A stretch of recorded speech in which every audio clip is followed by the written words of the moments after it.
Hello guys! Hello Virgo! Welcome dito sa aking channel. Kapalaran 888, welcome. Alamin natin kung anong messages, vibration, gabay energy para sa lahat ng Virgo. Virgo, this is general reading, so pwede kang makaresonate. Gamitin mo ang iyong intuition sa panunod. 3 wisdom. 3 wisdom, Virgo. Okay. Dito sinasabi ng barahan na lalo dun sa mga Virgo na magaling kayong mag-isip ng mga sagot sa mga katanungan nyo, yung parang kaya nyong i-resolve yung mga issues nyo sa buhay, mga problema.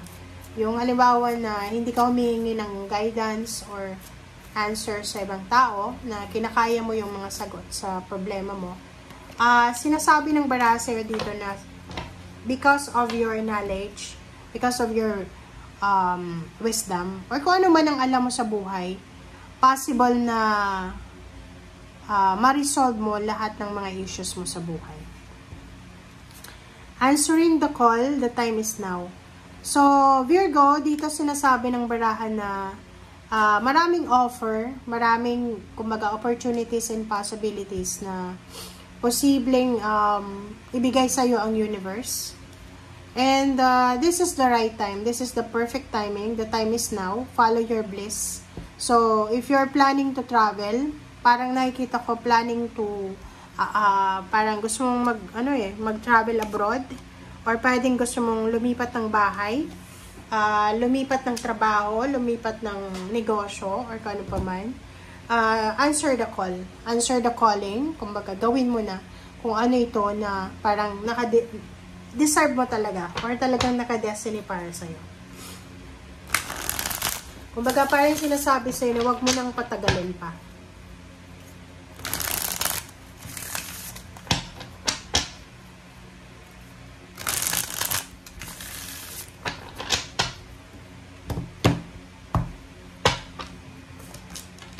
Okay, King of Wands, Son of Swords, Justice. Oh, wow. Dalawang klase to Dalawang klase to ng Virgo ang nakikita ko. Dalawa siya guys Kasi itong King of Wands, Ten of Swords, Justice, Zero the Fool. Isang klase ng Virgo to. Tapos ito, iba naman, iba siya. Nakikita ko, may isa ditong Virgo na posibleng siya ay sobrang nahirapan siya sa pag-a-apply ng trabaho, or pwedeng nahirapan siya sa, anong tawag dyan, sa pag-usad. Yung pag-usad ng promosyon or ng step-by-step na process sa buhay niya. Financial. Nahirapan siya. Sinasabi ng barahan na possible na ngayon, yung mga naghahanap ng trabaho, possible na makatanggap ka na ng offer, job offer, or pwedeng matanggap ka na. There's a good karma. There's a job contract signing. Balanse. So, kung may pinaglalaban kang batas, pwedeng pumabor sa'yo ang batas. Yin and yang, may positive, may negative. Yung iba naman sa inyo dito, this is a long distance job, so zero the full. Pwedeng meron sa inyo ditong Virgo na makakapag-desisyon kayo na hindi na kayo masaya sa Pilipinas, so igagrab nyo na yung opportunities na to, papunta ng ibang bansa. And you have several choices and options kung anong bansa ang gusto mong puntahan. Yung iba naman sa inyo dito, parang hindi ka na masaya sa trabahong ginagawa mo. Maybe ang tagal mo na dyan, or kaka-sign mo pa lang ng contract, and hindi ka komportable. Yung parang ganun, hindi ka komportable sa ginagawa mo. So, posibleng umalis ka and mag-resign, or pwedeng i-terminate mo na lang yung contract and maghanap ng bago, and yun, mag-relocate, mag-travel, parang ganun. Alright, so, tingnan natin.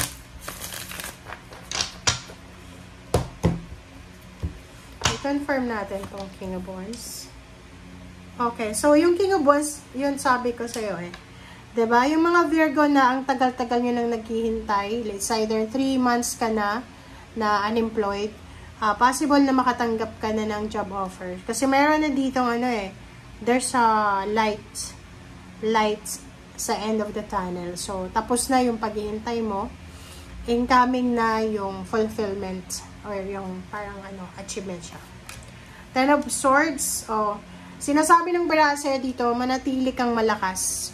You will survive, you will strive harder, pero you will succeed sa kung ano man to na ginagawa mo. Justice, contract, hangman.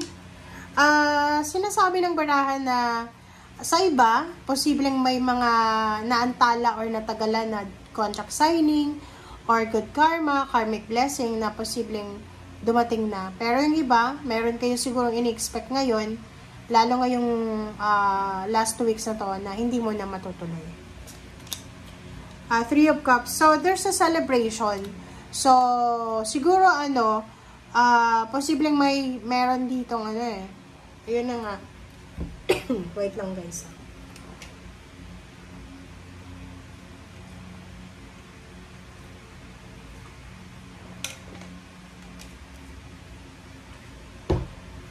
Okay, so dito sa Sword of Fool and Three of Cups, may possible dito na celebrations because of new beginnings.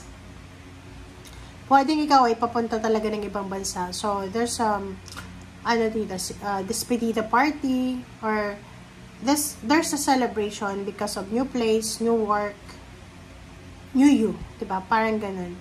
So, kung ano man tong sisimulan mo sa ngayon, congratulations, kasi deserve mo naman yan. Okay? And Two of Wands, Empress. Wow! So, yung Two of Wands mo is Empress. Sinasabi ng barahan na ano man itong choices and options, kasi marami kang choices and option limitless, diba? So limitless yung choices and option mo. Tingnan mo dito, diba? Parang navigating by the stars. Ikaw yung ikaw yung may dala ng swerte mo. So hawak mo yung swerte mo, nasa kamay mo kung ano yung mangyayari sa buhay mo. Sinasabi ng barahan na sa 2 linggo na to, marami kang marirealize na napakaswerte mo. You're lucky because maybe you're still young, you're knowledgeable, yun nga, diba? May wisdom ka, healthy ka, and at the same time, lucky, swerte, diba? And yun, sinasabi ng The Empress na yan na maraming possible na mangyayari sa buhay mo na magsisimula. Like, new relationship, new place of work, new friends, new location, mga inspiration and goals. And Five of Pentacles, yung problema mo na yan sa pera ay posibleng masolusyonan mo na siya. So, eto na yung matagal mong hinihintay. Parang this is your breakthrough.